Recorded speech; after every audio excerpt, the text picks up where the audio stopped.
Hi, welcome to Storytime. We'll be reading from the Jesus Storybook Bible, written by Sally Lloyd-Jones and illustrated by Jago. Grab your favorite soothing music box.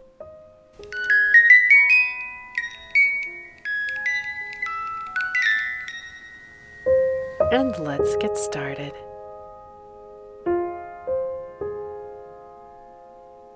Daniel and the scary sleepover.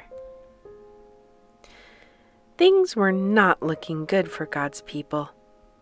They had been captured and taken far from home. And now they were slaves of the king of Babylon. But God had not left his people. He was with them, and he was looking after them. Daniel loved God and obeyed him. Now God made Daniel able to understand lots of difficult things, so it wasn't long before the king of Babylon noticed him. King Darius liked how clever Daniel was. So he made Daniel his most important helper of all and put him in charge of lots of other helpers.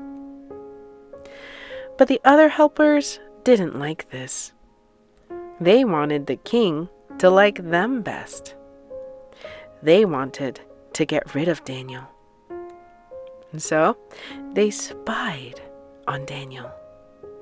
They tried to find things wrong with Daniel, things they could tell the king, things they could, but there weren't any.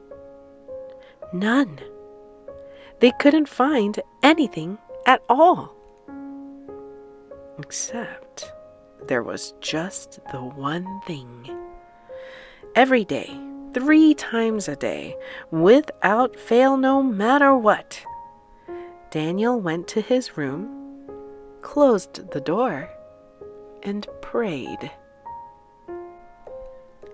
They smiled to themselves. Let's get the king to make a law. No one is allowed to pray to anyone except to the king. Daniel won't obey this law, and he will be punished. They were pleased with themselves for being so clever and hurried off to tell the king. The king liked their idea. He didn't know they were tricking him. So he made it into a law. Everyone must pray only to me. If you don't, the lions will have you for their dinner. Daniel heard this. He knew it was wrong to pray to anyone except God.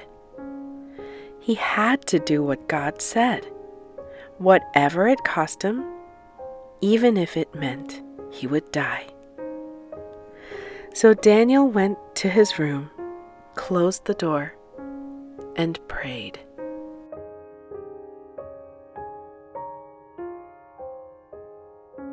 That's just what the bad men knew Daniel would do. They skipped straight off to tell the king.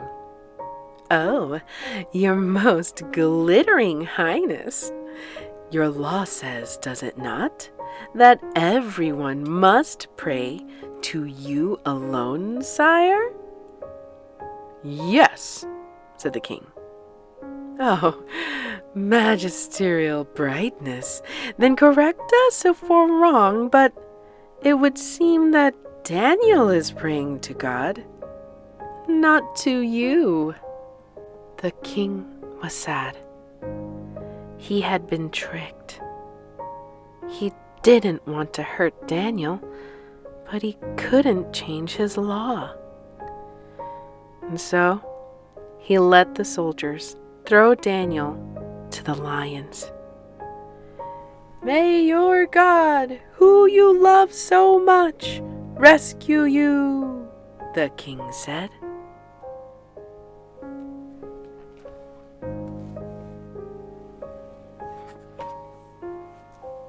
The king went back to his palace, but he didn't sleep that night. Not a wink. He tossed and turned until finally, at the first glimmer of dawn, he leaped out of bed and ran straight to the den. "Daniel," he cried, "has your God rescued you?"